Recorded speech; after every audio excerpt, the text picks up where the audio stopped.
السلام علیکم ورحمۃ اللہ وبرکاتہ۔ نحمده ونصلی علی رسوله الکریم، اما بعد فاعوذ باللہ السمیع العلیم من الشیطان الرجیم، من ہمزہ ونفخہ ونفثہ، بسم اللہ الرحمن الرحیم۔ رب اشرح لی صدری ویسر لی امری واحلل عقدۃ من لسانی یفقهوا قولی واجعل لی وزیرا من اہلی۔ بسم اللہ الرحمن الرحیم۔ سورۃ یاسین، یہ بڑی مشہور سورت ہے۔ ہم میں سے اکثر لوگ پورے قرآن میں سے صرف سورہ یاسین کو خاص کر کے ہر روز اپنے دن کا آغاز کرتے ہیں، یا جب کوئی فوت ہو جاتا ہے تو اس پر سورہ یاسین پڑھی جاتی ہے۔ کیا یہ سورت اس وجہ سے نازل ہوئی تھی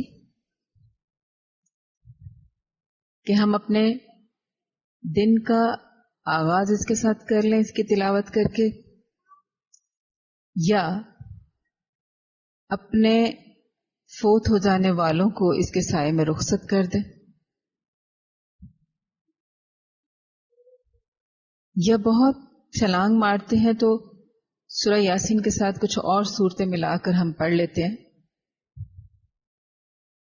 کہ پورا دن ہمارا بابرکت گزرے، اور باقی سارے قرآن کو ہم چوائس پہ چھوڑ دیتے ہیں۔ ہم نے اب تک جتنا قرآن پڑھا، سیکھا، اس سے ہم نے یہ جانا کہ قرآن صرف برکت کے حصول کے لیے نہیں آیا، قرآن ہماری زندگیاں بدلنے کے لیے آیا، ہمارے عمل کو بدلنے کے لیے آیا۔ یہ کتاب زندگی ہے، یہ کتاب عمل ہے۔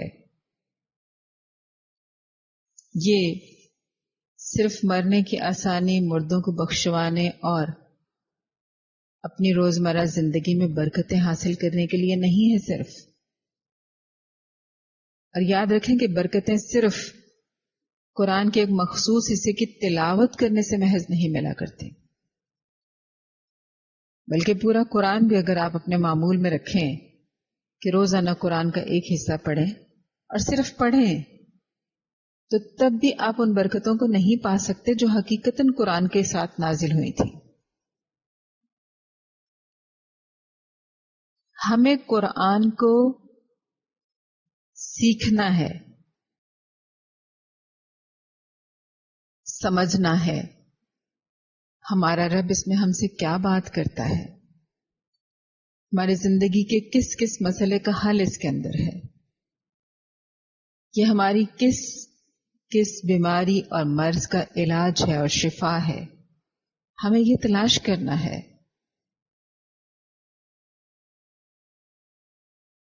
اور یاد رکھیں کہ انسان جو کچھ کرتا ہے، اپنی زندگی کا جو انداز اپناتا ہے،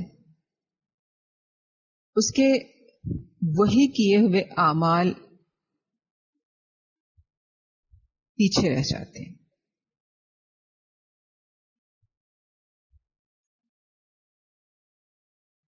یعنی یا تو وہ کوئی عمل کر کے صدقہ جاریہ کا بنا لیتا ہے، اور یا پھر گناہ جاریہ۔ اب کیا ہمارے بعد والے جو اعمال کے اثرات ہیں، کیا وہ بھی ہمیں فائدہ یا نقصان دیتے؟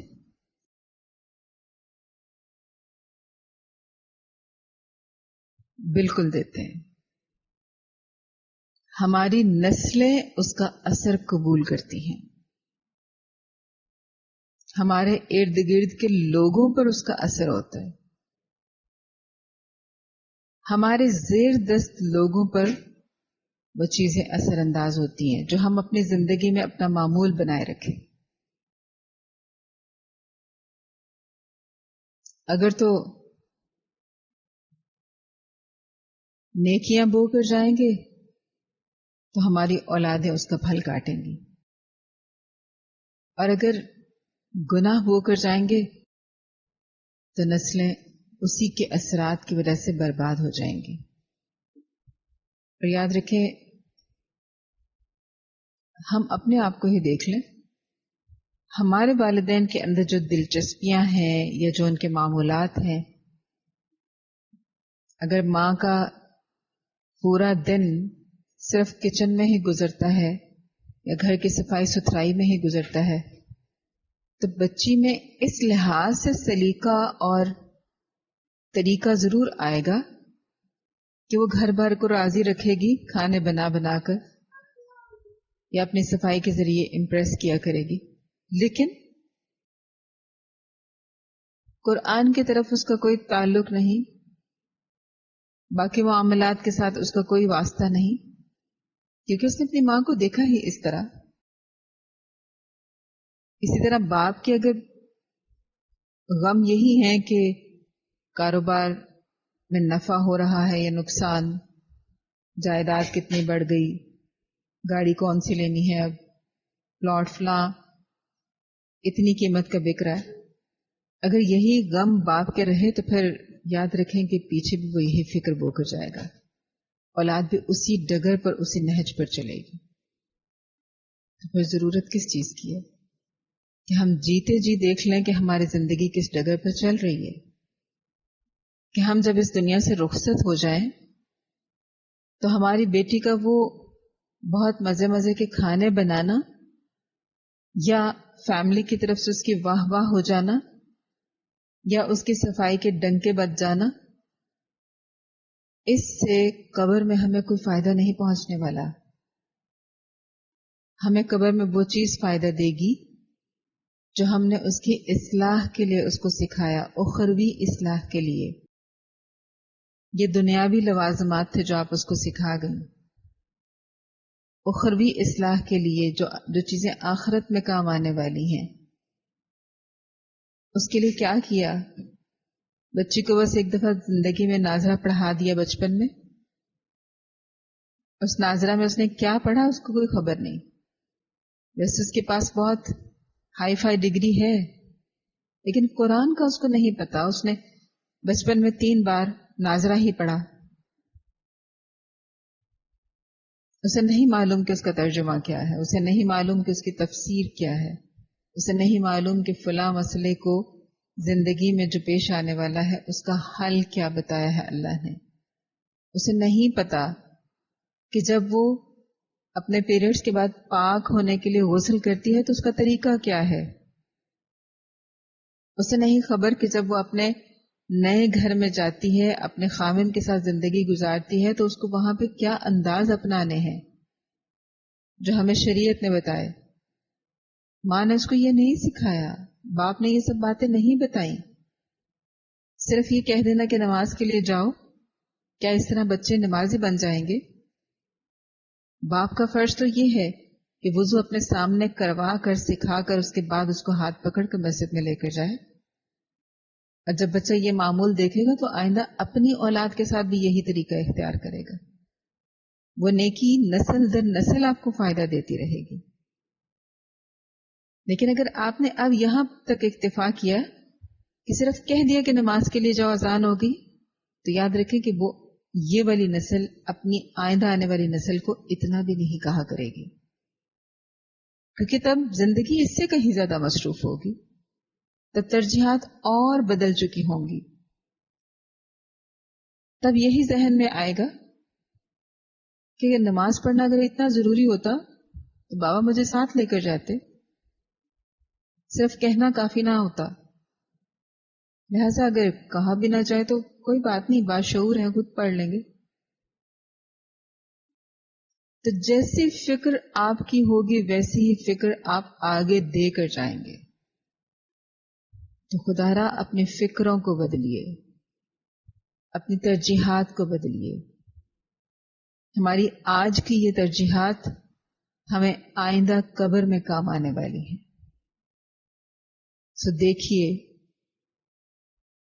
آپ کی فکریں، ان کا محور کیا ہے. 23واں پارہ شروع ہوتا ہے، اللہ نے بستی والوں کی طرف 3 رسول بھیجے پیدر پہ، اور انہوں نے تبلیغ کی، قوم کو واضح نصیحت کی. اور ان رسولوں کی تائید میں ایک شخص اس قوم میں سے ایک خیرخواہ اٹھا اور اس نے کہا کہ میں تو تمہارے رب پر ایمان لے آیا، تم بھی میری بات مان لو. اور یاد رکھو کہ یہ صرف میرا یا رسولوں کا رب نہیں، یعنی تم سب کا بھی رب ہے. لیکن قوم ہٹ درمی پر تلی ہوئی تھی، انہوں نے اس شخص کو قتل کر ڈالا. اب جب یہ انسان شہید ہوا تو اس کے فوراً بعد کا اللہ تذکرہ کر رہے ہیں قرآن کے اندر کہ ہم نے اس کو، اس شخص سے کہہ دیا گیا کہ وہ جنت میں داخل ہو جائے. کیا معلوم ہوا؟ تمام لوگ جو فوت ہو جاتے ہیں ان کی روحیں عالم برزخ میں ہی رہتی ہیں. شہید وہ واحد ہوتا ہے جس کی روح براہ راست جنت میں جاتی ہے، پہلا قطرہ گرتے ہی. اور حدیث کے مفہوم کے مطابق وہ سبز پرندوں کی صورت میں جنت میں چہچہاتی پھرتی ہیں، شہداء کی روحیں. لیکن یہی والا شہید جو ہوتا ہے، اگر اس کے اندر ریاکاری ہے، اگر تکبر ہے، اگر نیت کا اخلاص نہیں ہے، اگر دل میں بس یہ خواہش ہے کہ بعد میں میرے مرنے کے بعد، میری شہادت کے بعد لوگ میرے تذکرے کیا کریں، تو اللہ پھر اتنا ہی کروا کر اس کو آخرت میں یہ انجام دیں گے کہ سب سے پہلے ایسے ریاکار شہید کو جہنم میں جھونکا جائے گا. اگر شہید کا اتنا مقام ہے تو اس میں نیت کی خرابی کی وجہ سے، نیت کی کھوٹ کی وجہ سے اتنی سخت وعید بھی ہے. اور جنت میں جا کر جب اس ناصح کو، اس خیر خواہ کو جب جنت میں داخل کیا گیا تو یہ نہیں ہوا کہ وہ وہاں جا کر اس نے شکر ادا کیا ہو کہ اللہ کا شکر ہے، چلو میں تو جنت میں آ گیا، باقی جائیں جہنم میں. ان کو میں نے کہہ دیا تھا میرا فرض پورا ہو گیا، تو نہیں مانی انہوں نے، تو اب ان کا اپنا انجام بھگتے. لیکن جو سچا داعی حق ہوتا ہے، جو سچا خیر خواہ ہوتا ہے امت کا، اس کو جنت میں پہنچ کر بھی غم ستاتا ہے اپنے لوگوں کا. بالکل ایسے ہی جیسے رسول اللہ صلی اللہ علیہ وسلم کو نبوت ملنے کے بعد ہر لمحہ اپنے لوگوں کا غم ستاتا تھا، ان کی اصلاح کا. اور یہ فکر ان کو اتنا زیادہ پریشان کرتی تھی کہ اللہ نے خود کہا، اپنے نبی کو خود اللہ فرماتے تھے وقتاً فوقتاً کہ آپ اپنے آپ کو ان کے پیچھے ہلاک نہ کریں، اتنے ہلکان نہ ہوں ان کے پیچھے. آپ کی ذمہ داری صرف پہنچانا ہے. لیکن یاد رکھیں کہ جس کے دل میں امت کا درد ہوتا ہے اسی کو تو اللہ چنتا ہے. یہ درد ہی تو ہوتا ہے جو نبی امت کی اصلاح کے لیے، داعی حق امت کی اصلاح کے لیے اپنی جان کی پرواہ بھی نہیں کرتا، اپنے نفع نقصان کی بھی پرواہ نہیں کرتا، اور بے بہا آزمائشوں سے گزرتا ہے، صرف اس امید کے ساتھ کہ شاید اب سمجھ جائیں. لیکن ہوا کیا کہ قوم نے اپنی خیر خواہی خود نہیں کی، ہٹ درمی پر تلی رہی، تو اللہ کی طرف سے پھر عذاب آ گیا. اور اللہ وہ قادر المطلق ہے جس کا اپنا ایک حساب ہے، بہت منظم، جس کے ضابطوں کے پابند ہیں یہ کائنات کی ساری مخلوقات، حتیٰ کہ سورج، چاند، ستارے بھی، ہوا اور پانی بھی، سوائے جن و انس کے جن کو اللہ نے اختیار دیا، جن کو اللہ نے مکلف بنایا.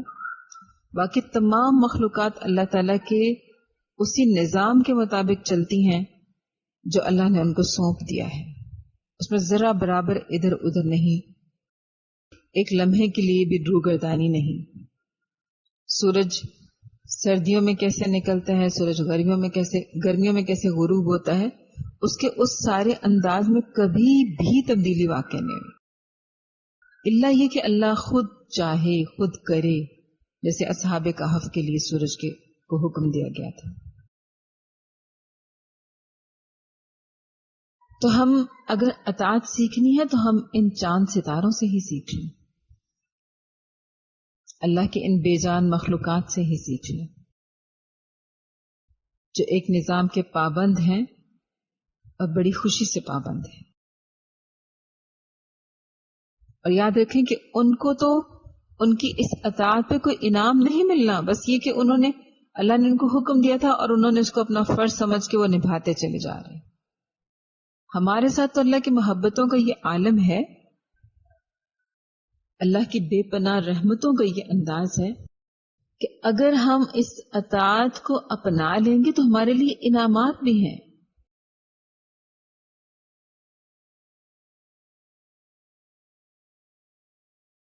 اور یاد رکھیں کہ یہ دنیا کی زندگی انتہائی مختصر ہے. موت آ گئی، آنکھیں بند ہو گئی تو کوئی یاد بھی نہیں کرے گا. زیادہ سے زیادہ گھر والے، قریبی لوگ، وہ بھی کتنے عرصے تک. اس کے بعد سب اپنی اپنی زندگی میں مگن ہو جائے. زندگی کی حقیقت یہی ہے. اس میں ہم اپنے گھر والوں کو پابند بناتے رہیں کہ نہیں تم مجھے ضرور یاد رکھنا میرے بعد، تو یہ انسانی فطرت ہے، وہ بھول جاتی ہے. میں نے زندگی کا نظام ہی ایسا بنایا ہے. اگر انسان اسی دکھ میں، اسی غم میں ہی مبتلا رہے تو پھر وہ کبھی بھی کچھ نہ کر سکے. اللہ کا احسان ہے کہ انسان اس جگہ پہ ٹھہرتا نہیں ہے. اور ہوگا کیا کہ جب اللہ تعالی کی طرف سے کسی کو موت کا وقت آتا ہے اور اس کو قبر میں دفنا دیا جاتا ہے، اب یا تو اس کی قبر جنت کے باغوں میں سے ایک باغ ہوتی ہے اور یا جہنم کے ٹھکانوں میں سے ایک ٹھکانہ، اس کے گھڑوں میں سے ایک گھڑا. لیکن صورتحال کوئی سی بھی ہو، جب قیامت کا وقت آئے گا، سور میں پھونکا جائے گا اور اس وقت یہ عالم ہوگا کہ جو لوگ قبروں میں دفن کر دیے گئے وہ بھی اپنی اپنی قبروں سے باہر نکل آئیں گے اور میدان حشر میں اکٹھے ہونا شروع ہو جائیں گے. اور وہ قیامت کی شدت اتنی زیادہ ہوگی کہ جو قبر میں عذاب سہ رہے تھے وہ بھی کہیں گے ہماری خواب گاہ سے کس نے اٹھا دیا، ہمیں ہماری آرام گاہ سے کس نے اٹھا دیا.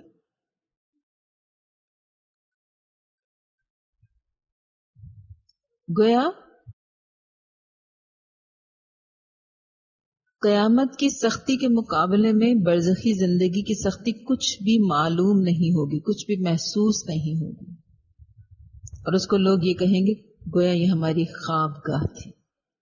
حالانکہ وہ جہنم کے گھڑوں میں سے ایک گھڑا بھی ہو سکتی ہے، لیکن اس کو اپنی خواب گاہ کہنا اس بات کی طرف اشارہ ہے کہ قیامت اس سے کہیں زیادہ سخت ہوگی.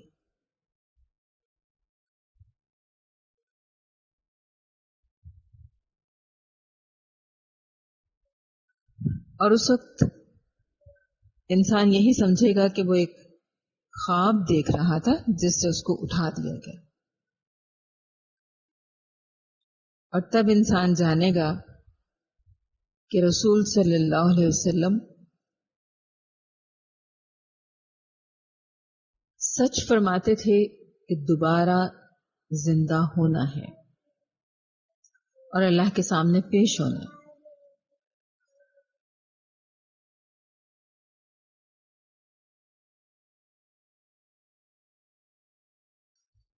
اور جب اپنی اپنی قبروں سے اٹھ کر یہ سب لوگ میدان حشر میں آ جائیں گے، اور جو باقی تمام لوگ تھے وہ بھی، تو تب ہر طرح کے لوگوں کے الگ الگ گروہ بنا دیے جائیں گے. اور یاد رکھیں کہ یہ ذات پات کی بنا پہ نہیں ہوگا کہ پٹھان الگ ہو جائیں، جٹ الگ ہو جائیں، بٹ الگ ہو جائیں. یہ سارے اس طرح سے چانٹی نہیں ہوگی، بلکہ عملوں کے اعتبار سے گروہ بندی کی جائے گی.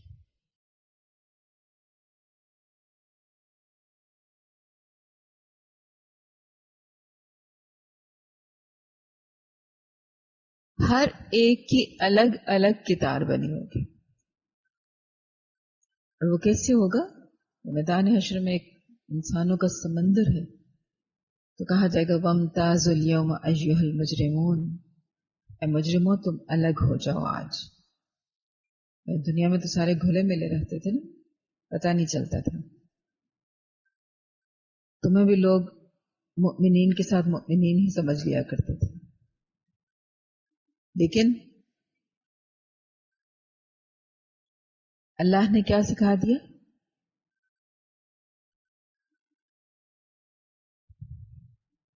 کہ دنیا میں جو بھی معاملہ تھا، آخرت میں اب عملوں کے حساب سے معاملہ ہوگا.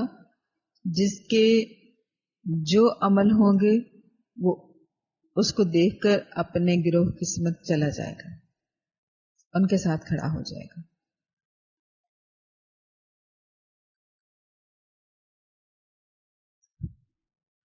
جیسے ان مجرموں کے ساتھ ایک ذلت والا انداز ہے، جنتیوں کے ساتھ ایک خوبصورت انداز ہوگا استقبال کا، اور اس کو سلام علیکم طیبتم، سلام علیکم طیبتم، یہ الفاظ پکارے جا رہے ہوں گے، مبارکبادیں دی جا رہی ہوں گی، سلامتی کے کلمات کہے جا رہے ہوں گے. تو یہ دونوں طرح کے مختلف انسانوں کے ساتھ یہ دونوں طرح کا معاملہ پیش آئے گا. اس دن ہوگا کیا؟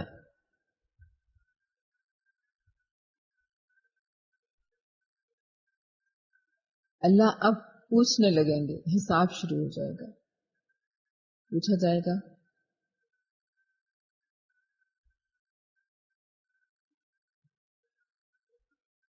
تم نے فلاں گناہ کیا، وہ انکار کرے گا.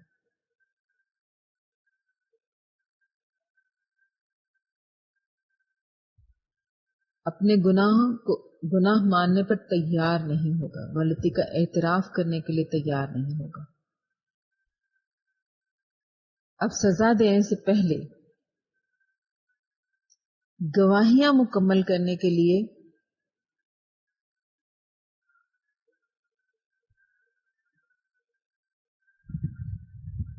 اس وقت انسان کے منہ پر مہر لگا دی جائے گی اور اس کے اعضاء کو زبان دی جائے گی. اس کے ہاتھ اور پاؤں بول کر بتائیں گے کہ یہ انسان ہمارے ساتھ فلاں فلاں گناہ کرتا رہا. اللہ کے لیے کوئی مشکل نہیں ہے.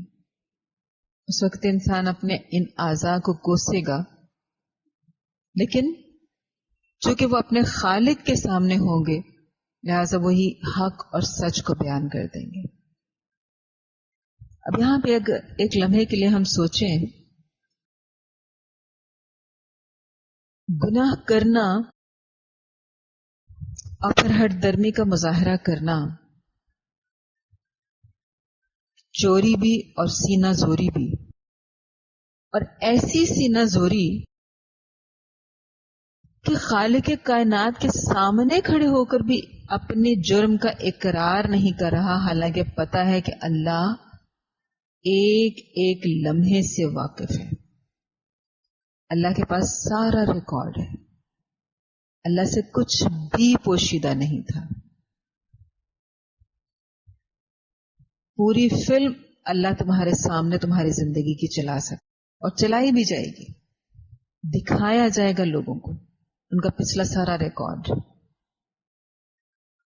اور انسان تب ہکا بکا رہ جائے گا، یہ کیا ہوا، میں نے تو یہ چھپ کر کیا تھا، اس موقع پہ تو کوئی تھا ہی نہیں میرے پاس.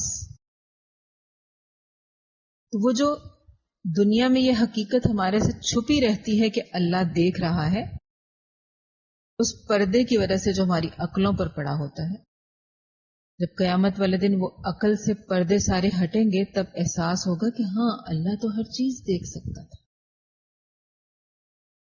لیکن انسان ایسا ہٹ درم، ایسا ظالم ہے کہ وہاں کھڑے ہو کر بھی انکار کرے گا. پہلی دفعہ نہیں مانے گا، مکر ہی جائے گا کہ میں نے یہ گناہ کیا. پھر اللہ کیا کریں گے؟ وہی اعضاء کو بلوائیں گے.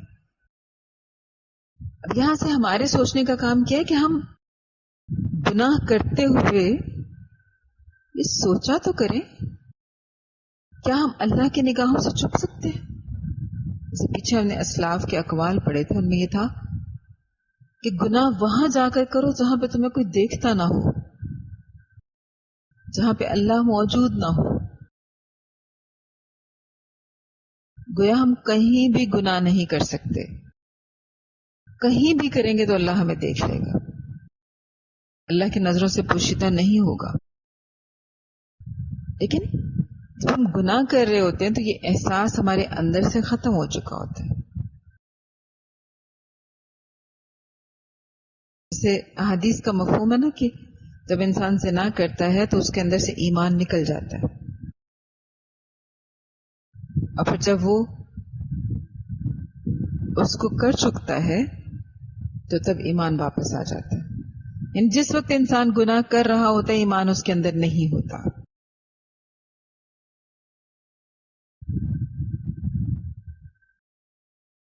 ایمان اور شیطان اکٹھے نہیں ہو سکتے،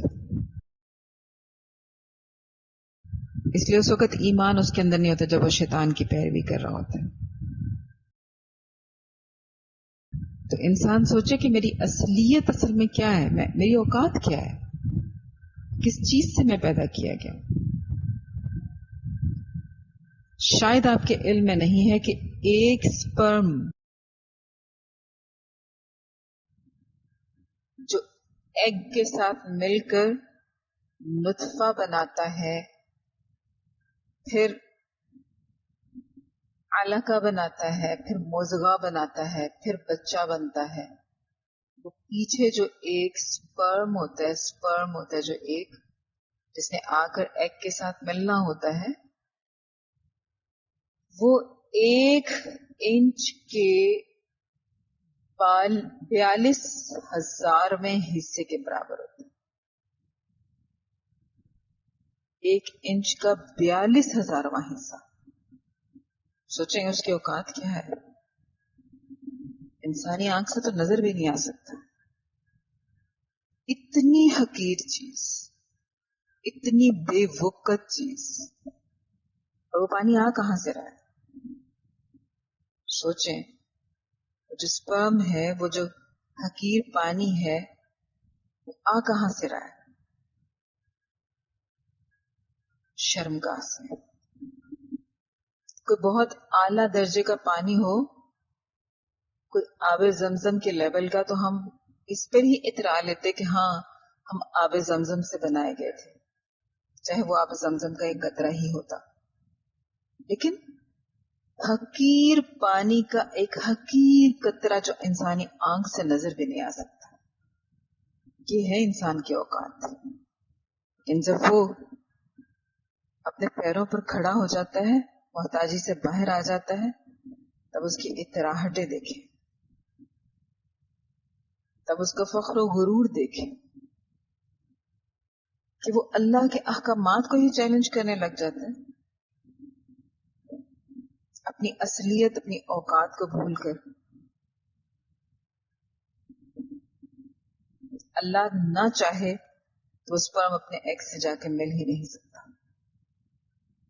وہ نطفہ بن جائے، وہ مضغہ علقہ بن جائے، وہ مضغہ نہیں بن سکتا. مضغہ بھی بن جائے، اس کے اندر روح نہیں پھونکی جا سکتی. اللہ کے اختیار میں.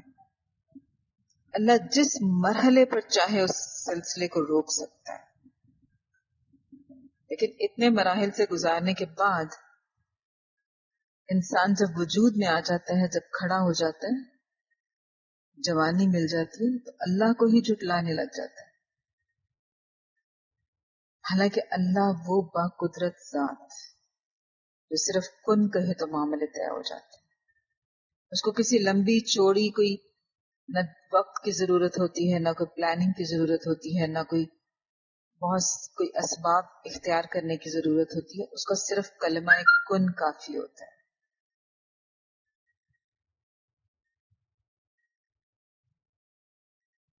جبکہ انسان تو ہر وقت اسباب و وسائل کا محتاج ہے نا.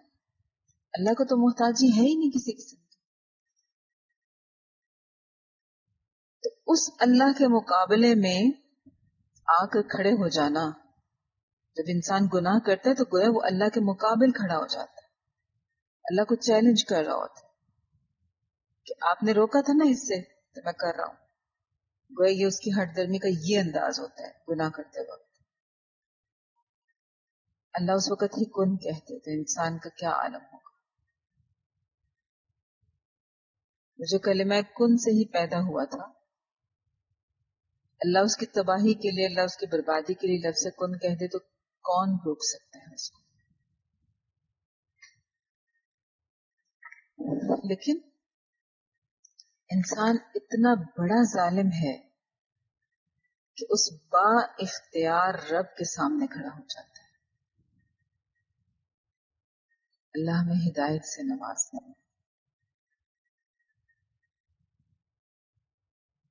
سورۃ الصافات کی آیت نمبر 27 سے لے کر 32 تک کا نقشہ دیکھیں کہ دنیا میں ایک دوسرے کے ساتھ رہنے والے جتھے آخرت میں لڑیں گے، اور یہ جھگڑے ان کے بار بار قرآن نے دکھائے ہیں.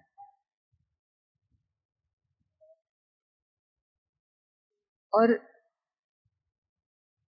ان سارے جھگڑوں کو دکھانے کا مقصد کیا ہے کہ انسان آج ہی سوچ لے کہ وہ کس کی لیڈری کے پیچھے اپنی قوتیں ساری پھونک رہا ہے، کس پر جان چھڑک رہا ہے. حتیٰ کہ ساتھ جئیں گے ساتھ مریں گے یہ عہد کرنے والے اقتدار میں آتے ہیں تو منہ پھیر لیتے ہیں، پہچاننے سے انکار کر دیتے ہیں. تو بالکل ان کا یہی انداز قیامت والے دن ہوگا. جیسے ہی آزمائش میں پڑیں گے،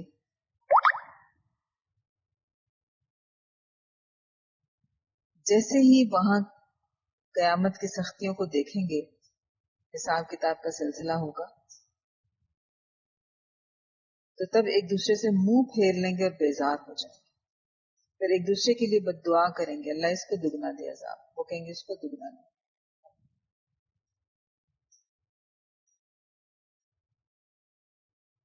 تو یاد رکھیں کہ آج کی دنیا ہوش سے گزارنے، الرٹ رہنے، شیطان سے بچ بچ کر چلنے، پھونک پھونک کر قدم رکھنے کی ہے.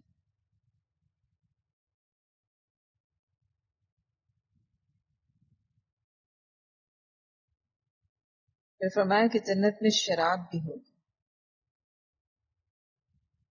اللہ نے دنیا میں جس چیز سے منع کیا ہے، جس چیز کو حرام قرار دیا ہے دنیا کے اندر، جنت میں وہ اپنی اعلی عرفہ اور بہترین صورت میں مؤمنوں کے لیے، جنتیوں کے لیے مہمان نوازی کے طور پر پیش کی جائے گی. لیکن یہ کب ہوگا؟ جب دنیا میں اس کی حرمت کو مان کر اس سے رکا جائے، اور اس دل کی تنگی کے ساتھ نہیں، دل کی خوشی کے ساتھ کہ اللہ تیرا حکم ہے نا تو مان لیا، اس کے آگے کچھ بھی نہیں.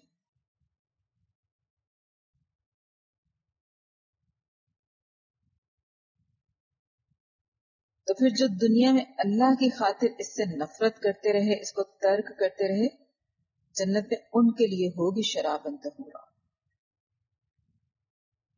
اور پھر ایسی عورتیں ہوں گی جو نگاہوں کو بچانے والی ہوں گی،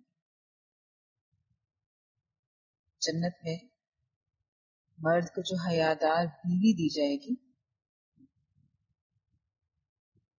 وہ بے باک اور بے حیا نہیں ہوگی، نگاہوں کو بچانے والی، جھکانے والی ہوگی، حیادار۔ اور یاد رکھیں کہ حیا دنیا میں بھی عورت کا زیور ہے، مؤمنہ عورت کی پہچان ہے۔ پھر اہل جنت کی باہم گفتگو کا منظر بھی اللہ نے پیش کیا۔ خود کو ذرا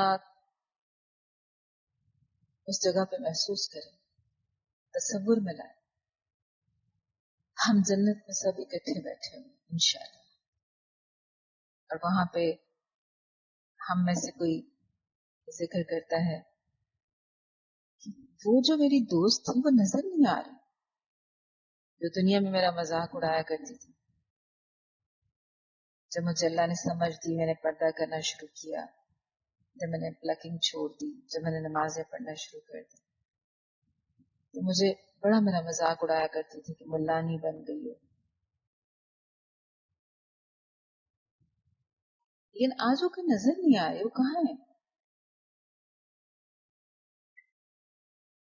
اور تب پھر اپنے ساتھیوں سے، ہم میں سے ہی وہ جو ایک بات کر رہا ہوگا وہ اپنے ساتھیوں سے کہے گا کہ تم دیکھنا چاہتے ہو وہ اب کہاں ہے؟ اور جہنم میں سے اسے ڈھونڈ نکالے گا، لوکیٹ کر لے گا، جس طرح ہمیں گوگل لوکیشن بتا دے اور ہم اپنے اس جگہ کو لوکیٹ کر لیتے ہیں، بالکل اسی طرح آج یہ سمجھنا مشکل نہیں ہے کہ اتنی دور سے جنت سے جہنم میں وہ کیسے جھانکے گا اور کیسے دیکھے گا اور کیسے اس کو پہچانے گا اتنے کروڑوں لوگوں میں سے۔ یہ اسی طرح ہی ممکن ہوگا۔ اللہ کی ٹیکنالوجی، اللہ کی جو قوت اور قدرت ہے، اختیار ہے، وہ اس ٹیکنالوجی سے کہیں آنا ہے۔ جب انسان یہ سب کچھ ممکن کر کے دکھا سکتا ہے تو اللہ کے لیے کیا مشکل ہے۔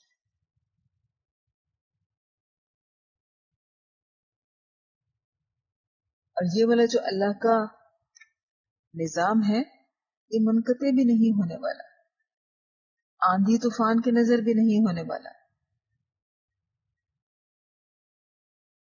اب جنت کا اللہ تذکرہ کرنے کے بعد جہنم کے بارے میں بھی بتا رہے ہیں۔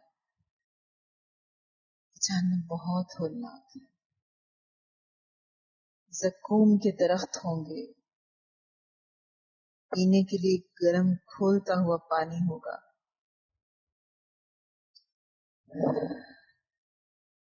جہنمیوں کے زخموں کا پیپ ہوگا،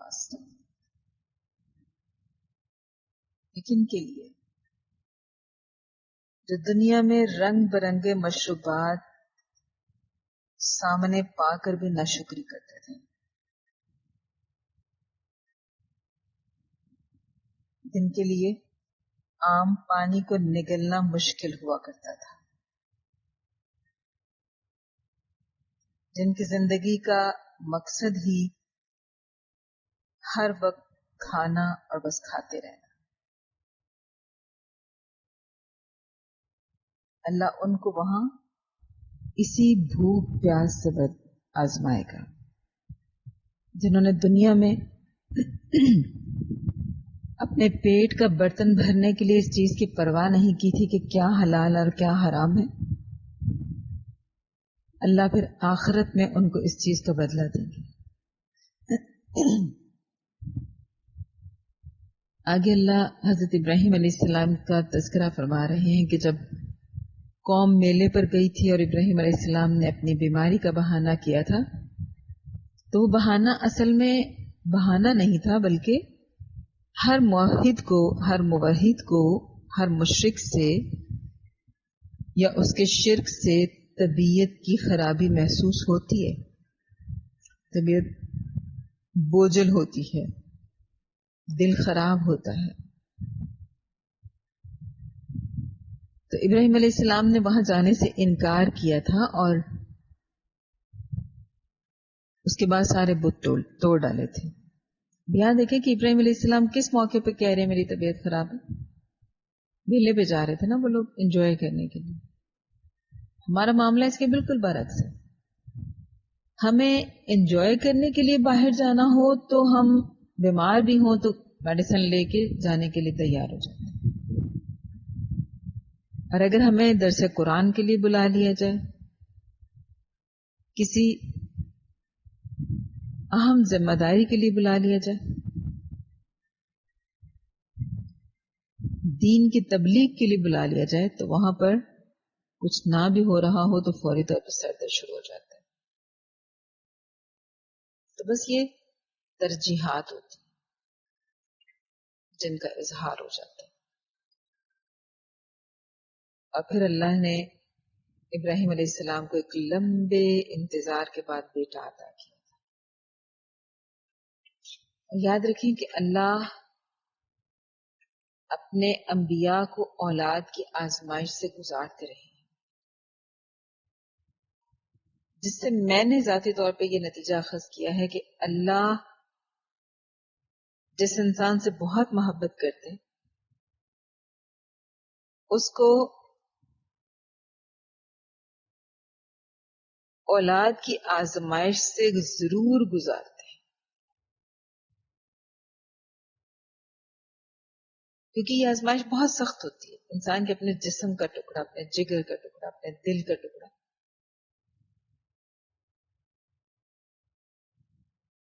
تو جو اس آزمائش میں سرخرو ہو جاتا ہے پھر اللہ تعالیٰ اس کو انعامات بے بہا دیتے ہیں. اب جب بیٹا تھوڑا سا بڑا ہوا, باغ میں دوڑنے والا ہوا, تو ابراہیم علیہ السلام کو خواب آ گیا کہ آپ اپنے بیٹے کو ذبح کر دیجیے.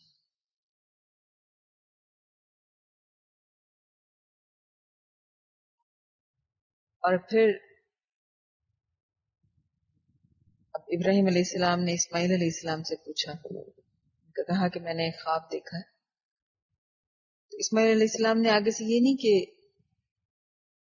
کسی قسم کا اعتراض کیا ہو یا رونا دھونا مچایا ہو, یا جو ابراہیم علیہ السلام ان کا ہاتھ پکڑ کر باہر جا رہے تھے تو ان سے ہاتھ چھڑا کر ہی بھاگے ہو.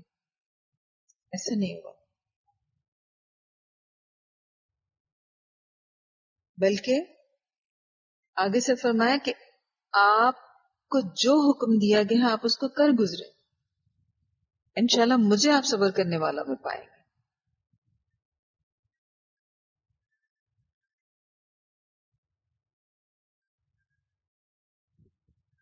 اب اللہ کو یہ عاجزی کتنی اچھی لگی ہوگی, یہ انداز کتنا خوبصورت لگا ہوگا. اب ابراہیم علیہ السلام اپنے بیٹے اسماعیل علیہ السلام کو پکڑ کر ہاتھ سے لے کر جا رہے ہیں,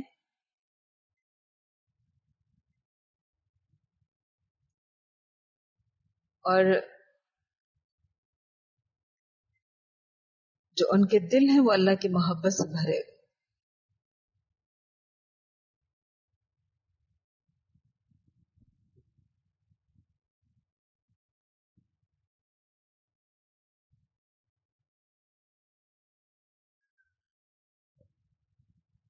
اب ہوا کیا کہ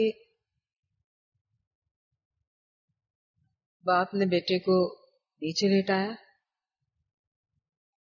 اور چونکہ بیٹے کے چہرے کی طرف دیکھنا دشوار تھا کہ محبت جوش نہ مارتے, تو آنکھیں بند کر لی.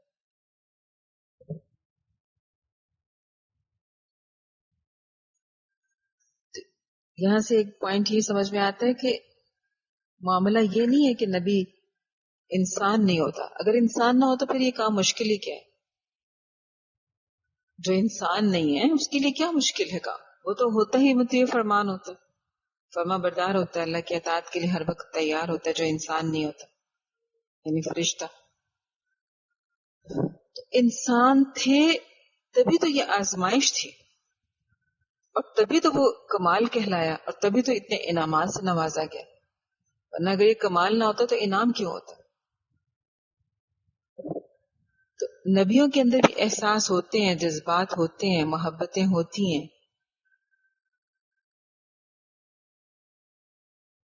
لیکن اللہ ان کو آزماتے ہیں.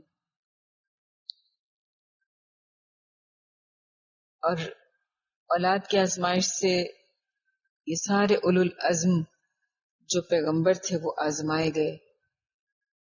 نوح علیہ السلام کو دیکھ لیں، زکریا علیہ السلام کو دیکھ لیں، یعقوب علیہ السلام کو دیکھ لیں، ابراہیم علیہ السلام کو دیکھ لیں، اور پھر رسول اللہ صلی اللہ علیہ وسلم کو دیکھ لیں کہ گود میں بیٹا ابراہیم موجود ہے دم توڑتا ہوا، اور آپ کی آنکھوں سے آنسو جاری ہے.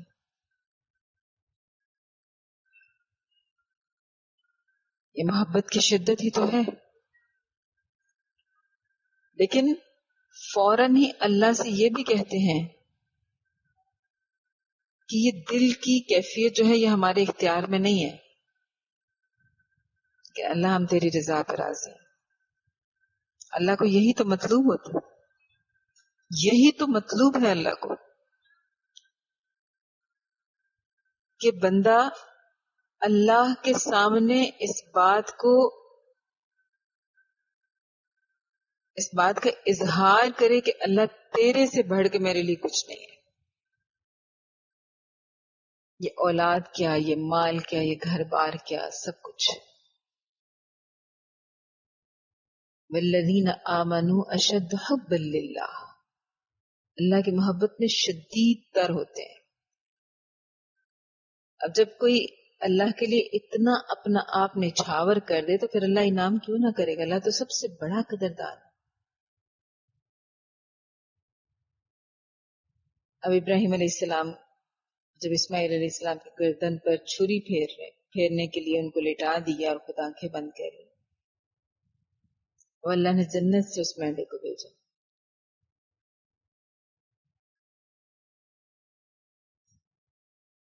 تو معلوم یہ ہوا کہ اللہ کو اسماعیل علیہ السلام کا خون نہیں چاہیے تھا، بلکہ ابراہیم علیہ السلام کے ایمان کی آزمائش تھی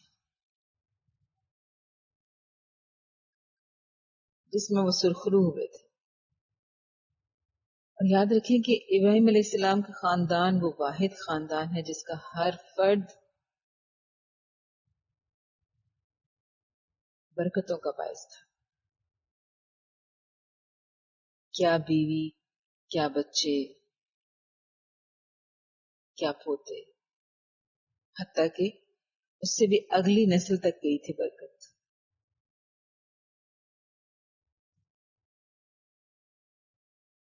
پورے خاندان کی کہانی کو اللہ نے امر کر دیا، ہر کام ان کا عبادت ٹھہرا. حج اور عمرے کی پوری تفصیل کو دیکھ لیں، یہ ان تین ہستیوں کی قربانی کی یاد ہی تو تازہ کرتا ہے. یعنی اس گھر کا طواف جس کو ان دونوں مبارک ہاتھوں نے بنایا،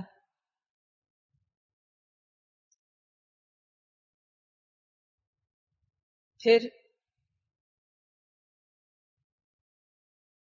مقام ابراہیم پر نوافل کی ادائیگی، پھر آب زمزم کا پینا عبادت ٹھہرایا گیا، اسماعیل علیہ السلام کے قدموں کے تلے سے پھوٹنے والا چشمہ آب زمزم،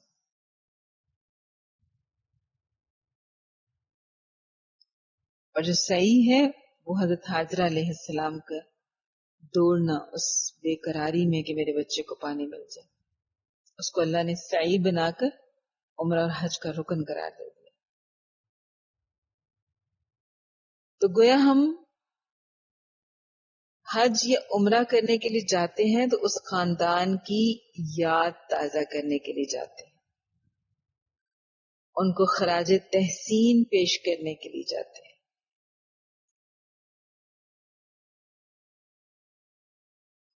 تو پھر آئے ہم بھی، اللہ ہمیں بھی بلائے وہاں پر،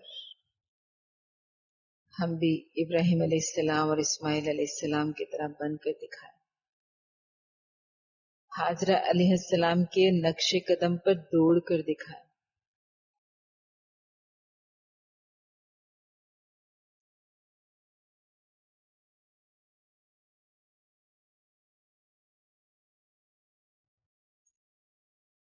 اور پھر اپنے اپنے شیطانوں کی درگت بنا کر دکھایا. وہ جو رمی جمرات ہیں، جو شیطانوں کے کنکر مارے جاتے ہیں، تو یہ بھی ابراہیم علیہ السلام کو جو شیطان نے آ کر 3 مختلف جگہوں پر روکا تھا، تو وہیں پر انہی جگہوں پر شیطان کو کنکر مارے جاتے ہیں. تو کبھی جب اللہ توفیق دے، استطاعت دے، اور یاد رکھیں کہ استطاعت سے زیادہ یہ اللہ کے بلاوے پر ہوتا ہے منحصر، کہ اللہ کس کو بلا لے اپنے گھر کے حج اور عمرہ کے لیے. تو جب اللہ بلائے تو ان افراد، اس خاندان کے تمام افراد کو یوں خراج تحسین پیش کریں.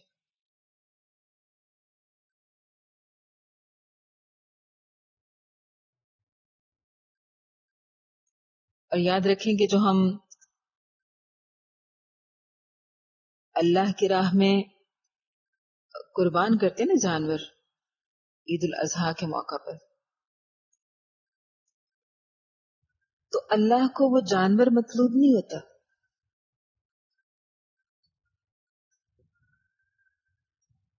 اللہ کو ہماری آزمائش مطلوب ہوتی ہے، جو اصل میں اسماعیل علیہ السلام کا فدیہ ہے. جو اسماعیل علیہ السلام نے اپنا سر تسلیم خم کر دیا تھا، اللہ کو وہ ادا اتنی پسند آئی تھی کہ تب سے لے کر رہتی دنیا تک لوگ اپنے اپنے جانور کی صورت میں ان کا فدیہ دیں گے، لیکن وہ فدیہ پورا ہونے میں نہیں آ رہا. ان کی نیت کی برکت دیکھیں، ان کے عمل کا اخلاص دیکھیں، ان کی وہ عاجزی دیکھیں، اللہ کو اتنی پسند آئی.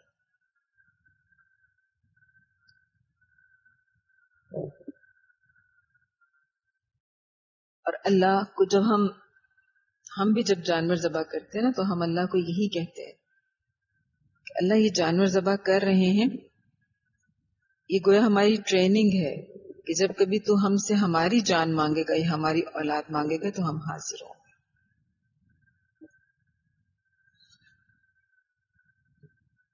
اور پھر اللہ نے ابراہیم علیہ السلام کے بعد حضرت اسحاق علیہ السلام ان سے نوازا، پھر ان کے بیٹے یعقوب، پھر ان کے بیٹے یوسف علیہ السلام.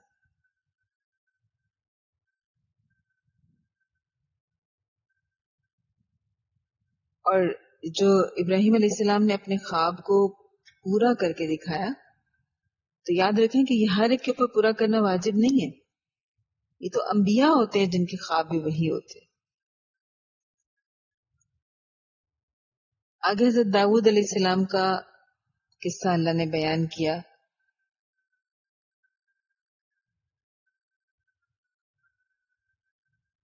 اور ان کے سامنے جو مقدمہ پیش ہوا تھا، اس میں ہمارے لیے جو سبق ہے، داؤد علیہ السلام کو اللہ نے فیصلے کی قوت دی ہوئی تھی نا، حکمت سے نوازا ہوا تھا، قوت فیصلہ سے نوازا ہوا تھا. تو ان کے سامنے مقدمات جب پیش کیے جاتے تھے تو وہ اسی حکمت کی بنا پر فیصلے کیا کرتے تھے. تو یہاں سورہ صاد میں اللہ نے جس مقدمے کا ذکر کیا ہے جو داؤد علیہ السلام کے سامنے پیش کیا گیا، اس سے جو ہمیں سبق ملتا ہے وہ یہ کہ اگر اللہ نے انسان کو گفتگو پر قدرت دی ہو یا دنیاوی وجاہت سے نوازا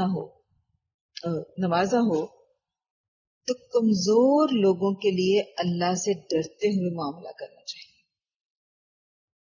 اپنی نعمت کو ان کو مرعوب کرنے کے لیے استعمال نہیں کرنا چاہیے. یہاں پہ یہ داؤد علیہ السلام کا یہ فرمان بھی قابل توجہ ہے کہ مل جل کر ساتھ رہنے والے لوگ اکثر ایک دوسرے پر زیادتیاں کرتے ہیں. بس وہی لوگ اس سے بچے ہوئے ہیں جو ایمان رکھتے ہیں اور عمل صالح کرتے ہیں، اور ایسے لوگ بہت کم.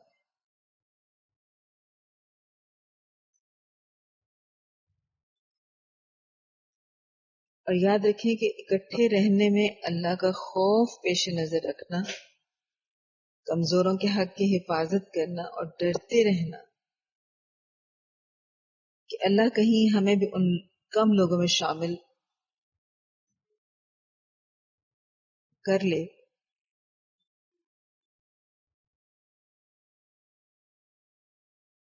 جو دنیا میں ایمان رکھتے ہیں اور عمل صالح کرتے ہیں، جن کا اللہ نے فرمایا کہ وہ لوگ بہت کم ہیں. تو ہم بھی اس چیز کو ذہن میں رکھتے ہوئے کہ اللہ ہمیں ان کم لوگوں میں شامل کر لے، ہم اللہ سے ڈریں، اپنے سے کم تر اور کمزور لوگوں کے حق کی حفاظت کریں، اور یاد رکھیں اس چیز کو کہ دنیا میں حق تلفی آخرت میں مفلسی کا سامان بنے گی. کہ انسان کے پاس جو نیکیوں کا ایک ڈھیر ہوگا، بہت پہاڑ جتنا بعض اوقات احادیث کے اندر آتا ہے، لیکن اس کے اوپر فلاں فلاں کے حقوق ہوں گے، لوگ آتے جائیں گے اور اپنے حقوق کا مطالبہ کرتے جائیں گے. اب اللہ تعالیٰ اس کی نیکیوں میں سے ان کو دینا شروع کر دیں.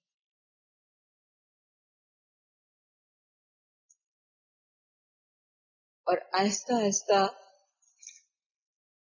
اس کی تمام نیکیاں یوں خرچ کر کے ختم کر دی جائیں گی.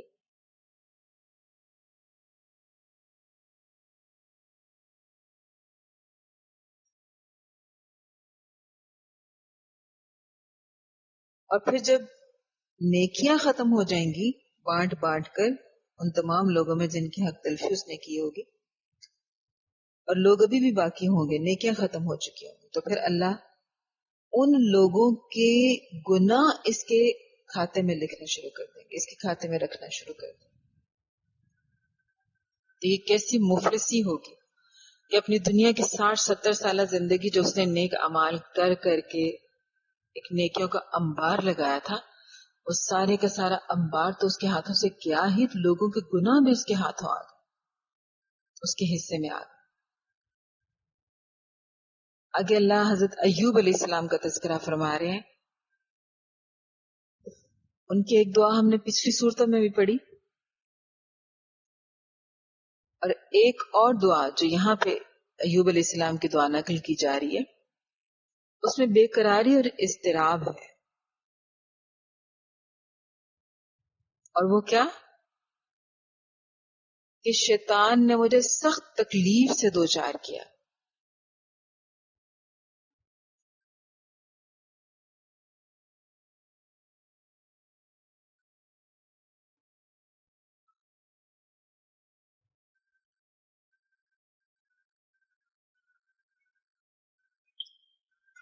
یہاں پہ یہ بے چینی اور اضطراب کا اظہار کیوں ہو رہا ہے کہ شیطان جب وسوسہ ڈالتا ہے نا کسی کے دل میں، خاص طور میں بیماری کی شدت میں شیطان مایوسی پیدا کرتا ہے. یہ جو وسوسے اور یہ جو مایوسی تھی، یہ ایوب علیہ السلام کو تڑپا رہی تھی کہ جسمانی تکلیف صبر سے گوارا کر لی، لیکن شیطان کی چالوں پر جو روحانی اذیت ہے نا، وہ برداشت نہیں ہو رہی، اور اس لیے یہ دعا کر رہے ہیں. اور یاد رکھیں کہ یہ دعا نہایت مؤثر ہے، خاص طور پہ جب شیطان ہم پر حملہ آور ہو تو اسی تڑپ سے اللہ کو پکارا جائے اور اس سے پناہ مانگی جائے، جس طرح ایوب علیہ السلام نے کیا.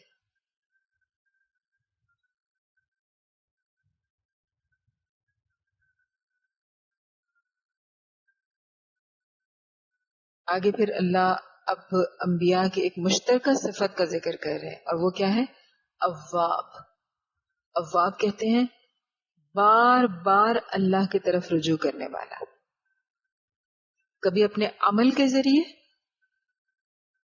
یعنی کوئی بھی معاملہ پیش آیا، کوئی بھی مسئلہ پیش آیا، کوئی پریشانی ہے، تو نماز کریے، اللہ سے، نماز کے ذریعے اللہ سے، اللہ کے نبی صلی اللہ علیہ وسلم مدد مانگا کرتے تھے، اور یہی تمام انبیاء کا معمول رہا. اللہ کے نبی کا یہ انداز تھا کہ وہ کبھی کسی معاملے میں استخارہ کی نماز پڑھ رہے ہیں، کبھی کسی میں وہ حاجت کی نماز پڑھ رہے ہیں، اور اگر گناہ ہو جاتا ہے تو توبہ کر رہے ہیں، اگر نعمتیں ملتی ہیں تو شکر کر رہے ہیں. یہ ان کا عملاً رجوع تھا اللہ کی طرف. اور قولاً رجوع کیا ہے؟ یہ زبان سے رجوع کیا ہے؟ کہ کثرت سے اللہ کا ذکر کرنا، استغفار کرنا.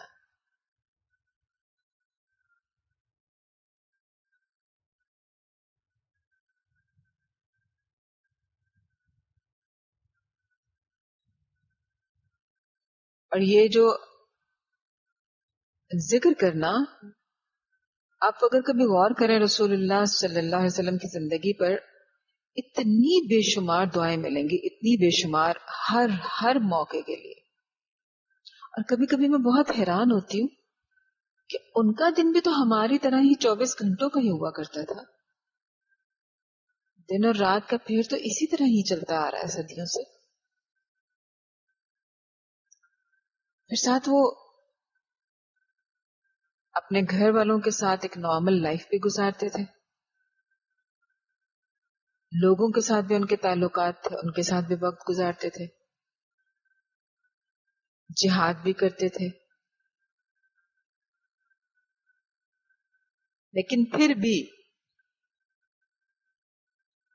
اتنی دعائیں اور اتنے اذکار منقول ہیں اللہ کے نبی سے کہ سمجھ نہیں آتی کہ وہ اتنے سارے اذکار کو کیسے کر سکتا ہے انسان، اتنی ذمہ داریوں کے ساتھ ساتھ.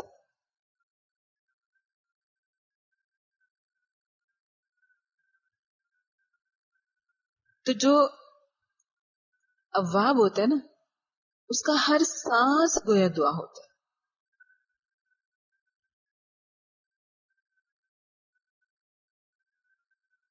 اس کا ہر سانس ہی رجوع کرنے والا ہوتا ہے. اور یہ سب انبیاء کا خاصہ ہے.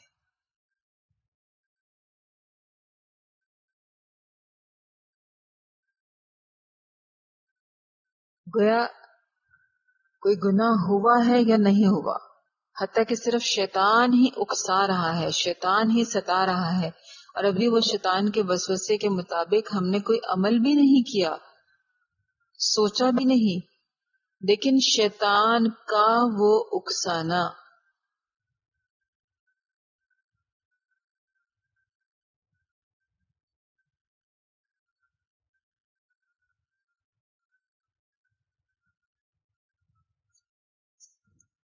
تو اس لیے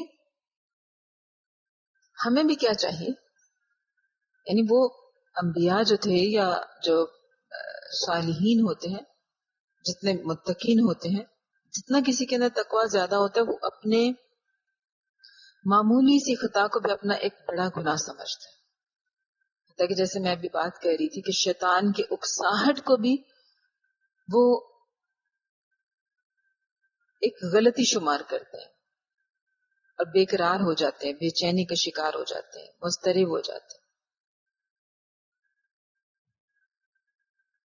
تو اللہ کو ان کے یہ انداز اتنے پسند آتے ہیں، اور اسی کو تو توحید کہتے ہیں کہ اپنے ہر لمحے میں اللہ کی طرف رجوع کرنا، کسی اور کی طرف نگاہ ہی نہیں ڈالنا. اور جہنم میں آپس میں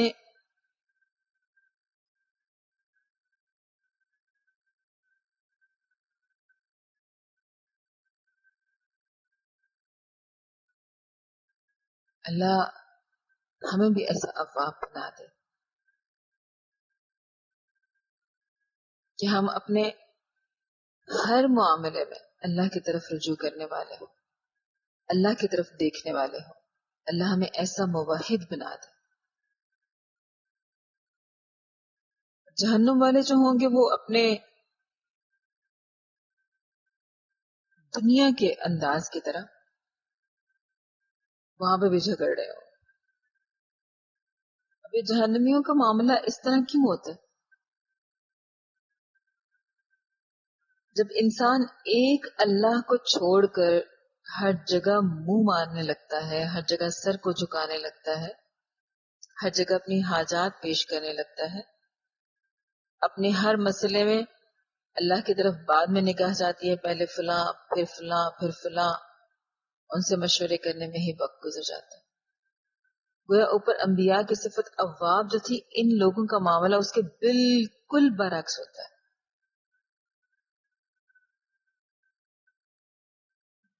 تو جب انسان اتنی جگہوں کی طرف دیکھنے کا عادی ہو جاتا ہے، اتنے لوگوں سے مانگنے کا عادی ہو جاتا ہے، تو پھر اس کے اندر جلد بازی اور ناشکری ہی آتی ہے. اور یہی وجہ ہے کہ وہ آخرت میں بھی ایک دوسرے سے جھگڑ ہی رہے ہوں گے. جو لیڈر ہوں گے وہ کہیں گے کہ ہمارا کوئی قصور نہیں، یہ ہمارے پیچھے خود سے آئے تھے.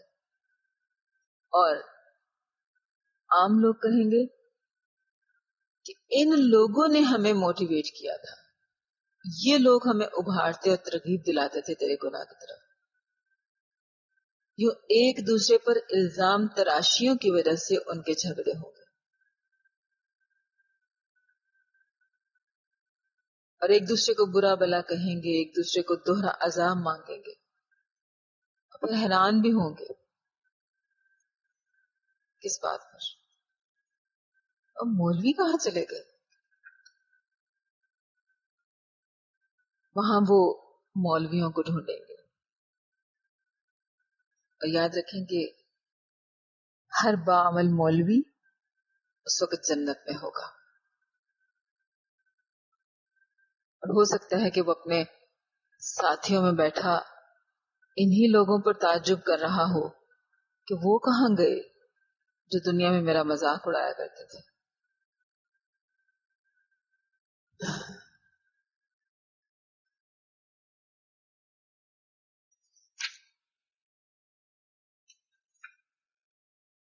دین جو ہوتا ہے نا، یہ خالص اللہ کا حق ہوتا ہے.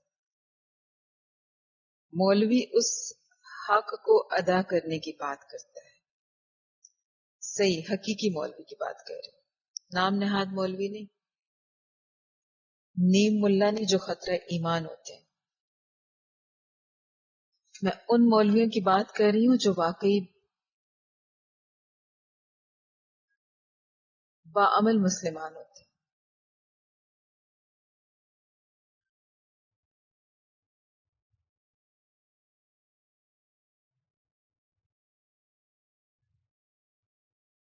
اچھا، ہم کہتے ہیں نا کہ فلاں مشرک ہے، فلاں مشرک ہے. اللہ کہتا ہے فلاں مشرک ہے، حالانکہ اللہ ہی قرآن میں فرما رہے ہیں کہ جب ان سے پوچھا جاتا ہے نا کہ تمہارا رازق کون ہے، تمہارا خالق کون ہے، تمہیں مشکل میں مدد کون کرتا ہے، تمہیں سمندر سے زندہ کون لے آتا ہے، تو یہ سارے اس کے جواب میں کہتے ہیں کہ اللہ. لیکن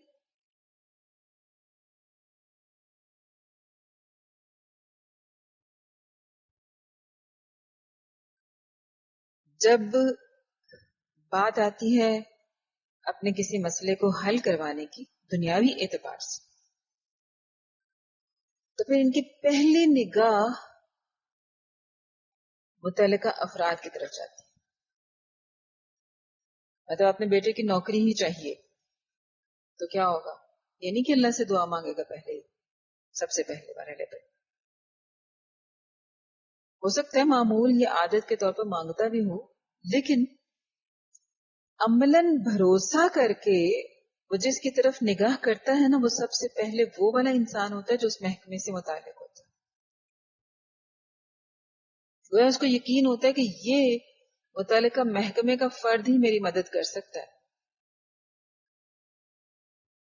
اب یہ جو یقین اور بھروسہ ہوتا ہے نا، یہی اس کو مشرک بنا دیتا ہے. یقین اور بھروسہ تو اللہ پر ہونا چاہیے کہ اللہ ہر کام کرنے پر قادر ہے. لیکن ہم نے کیا کیا؟ دعائیں اللہ سے مانگتے رہے، لیکن جب بات بھروسے اور یقین کی آئی، عمل کی آئی، تو محکمہ تعلیم کا کلرک سر پہ بٹھا لیا گیا. اب وہاں پر اس کو راضی کرنے کے لیے، اللہ کو راضی کرنے کے لیے تو ہمارے 2 آنسو کافی ہیں، لیکن ان دنیاوی خداؤں کو راضی کرنے کے لیے جن کو ہم نے اپنا معبود بنا لیا ہوتا ہے، ظاہری بات ہے بھروسہ اللہ کے پہ کرنا چاہیے نا. تو جب ہم کسی اور پہ کر رہے ہیں اس کا مطلب کیا ہے؟ زبان سے نہ بھی کہیں کہ وہ ہمارا معبود ہے، لیکن ہم جب اس کے ساتھ عمل انداز اللہ والا اپنا رہے ہیں بھروسے اور یقین کی صورت میں، پھر وہ معبود نہیں تو کیا ہے؟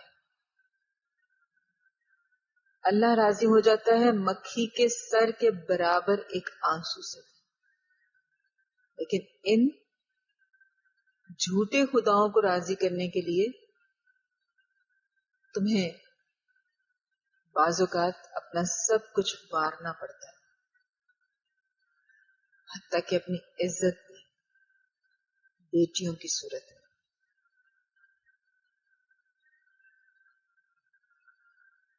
جوان لڑکیوں کی صورت میں. اور یہ کسی سے پوشیدہ نہیں، میں کوئی افسانوی بات نہیں کر رہی، انہونی بات نہیں کر رہی. میں نے آپ سے ذکر کیا تھا اپنا گریڈ بڑھانے کے لیے لڑکیاں اپنے پروفیسرز کے ساتھ فزیکل ہو جاتی ہیں. تو اپنا مطلب نکلوانے کے لیے باپ اور بھائی بھی کبھی دیوس بن جایا کرتے ہیں.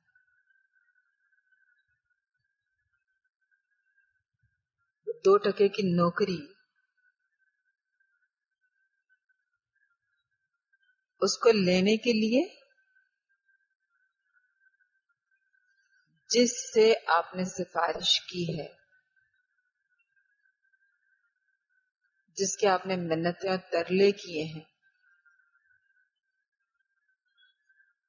وہ آپ سے آپ کی بیٹی کی ایک رات مانگ لے بدلے میں، تو آپ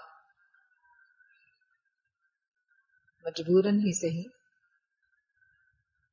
دے دیتے ہیں. عزتیں کہاں کہاں اس انداز میں نیلام ہو رہی ہیں ہمیں خبر تک نہیں.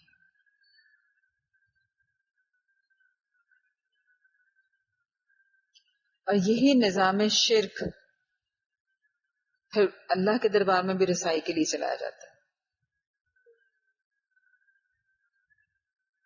کہ جس طرح اتھارٹی تک پہنچنے کے لیے نیچے متعلقہ بندوں سے گزرنا پڑتا ہے،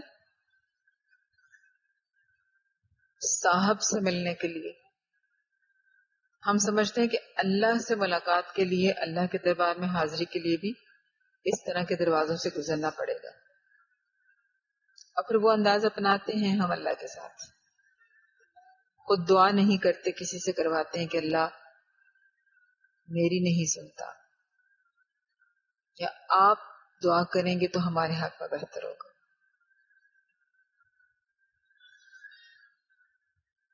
اور ایسا انسان ہے جو دیوالیہ ہو جاتا ہے.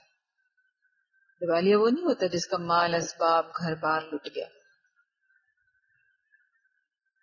دیوالیہ وہ ہوتا ہے اصل میں جس نے اپنے آپ کو اور اپنے اہل و عیال کو قیامت کے دن گھاٹے میں ڈال دیا. نہ خود آخرت کی تیاری کی، نہ اہل و عیال کی توجہ اس طرف مبذول کی. بس مال کمانے، بنانے، اڑانے، سمیٹنے، جمع کرنے میں ہی لگا رہا. اعمال بنانے، سنوارنے اور جمع کرنے کی طرف توجہ ہی نہیں گئی.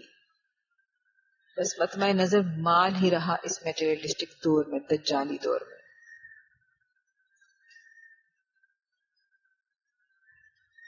اور پھر یہ والا انسان جو دنیا میں حلال و حرام کی تمیز نہیں کرتا، شر اور خیر میں فرق نہیں کر سکتا،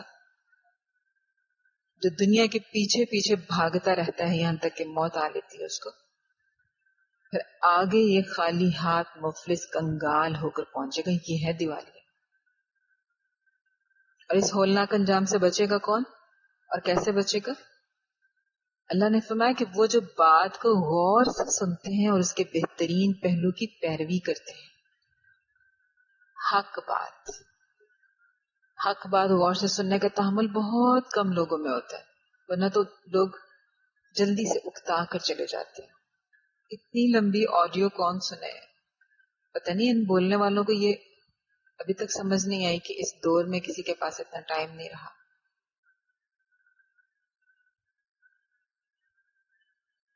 اسلام کی بات سنتے ہی ہم چینل چینج کر لیتے ہیں، موضوع بدل لیتے ہیں، ہمارے پیٹ میں درد اٹھنے لگتے ہیں.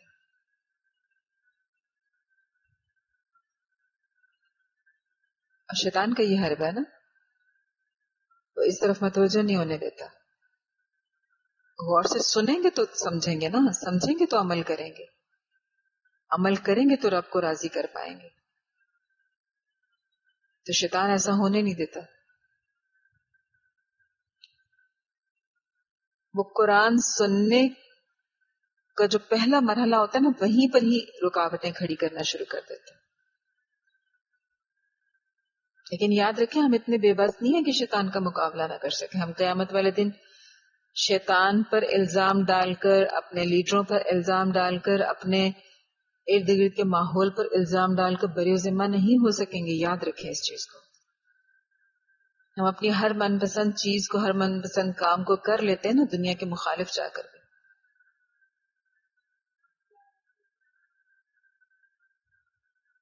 تو اللہ نے فرمایا ہے کہ جو انسان بات کو غور سے سنے گا اور اس کے بہترین پہلو کی پیروی کرے گا، یعنی اپنے عمل میں لائے گا، احسن عمل کرے گا، تو وہ اس دیوالیہ ہونے سے اپنے آپ کو بچا سکتا ہے. اور یاد رکھیں عقل مندوں کے کان لمبے اور زبان چھوٹی ہوتی ہے. جو بہت بولتا ہے نا بے وقوف ہوتا ہے. جو بولتا ہے وہ سن نہیں سکتا، چپ رہے گا تو سنے گا نا. گویا حق کو نہ سننا ہی اصل بیماری ہے. اپنے کانوں کا علاج کروائیں. ہم ان پردوں کو ہٹائیں جو حق سننے میں رکاوٹ بنتے ہیں، اور وہ پردے استغفار سے ہٹتے ہیں. یہ رکاوٹیں استغفار سے اٹھا لی جاتی ہیں. اور کتاب اللہ سننے کا حق تو یہ ہے، حق یہ ہے کہ جب ہم اس کو سنیں رونگٹے کھڑے ہو جائیں، جسم کی کھال اور دل تک نرم ہو کر اللہ کے ذکر کی طرف راغب ہو جائیں. کو چاہیے کہ ہم سنیں ہی نہ.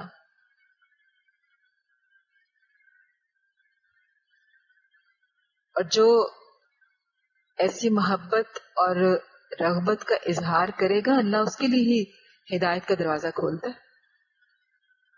ورنہ تو جو منہ پھیرنے والے ہوتے ہیں، منہ موڑنے والے ہوتے ہیں، جو مارے باندھے بیزار بیٹھے جان چھڑانے والے ہوتے ہیں، قیامت کے روز عذاب کی سخت مار اپنے منہ پر لے گا ایسا انسان. حالانکہ انسان چہرہ اپنا ہر حال میں بچاتا ہے. حادثے کا اندیشہ ہو نا تو انسان سب سے پہلے اپنے چہرے کو بچانے کی کوشش کرتا ہے، لاشعوری طور پر. لیکن اس دن کی مار سے بچنے کا سامان نہیں ہوگا تو بچا نہیں سکے گا. تو سامان اکٹھا کریں. ہمارے پاس ابھی مہلت ہے.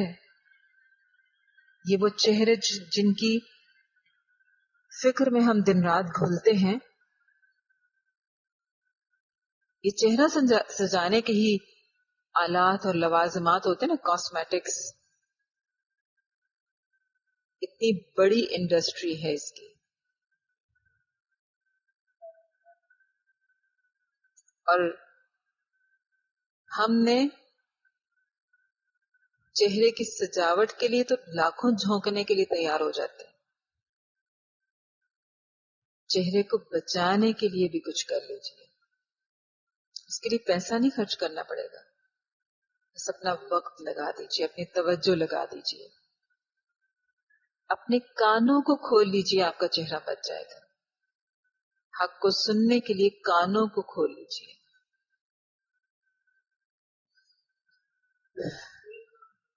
اور یہ آج کرنا ہوگا، کل کوئی نہیں ہوتا، کل کبھی نہیں آتا. انسان کے پاس صرف آج ہے،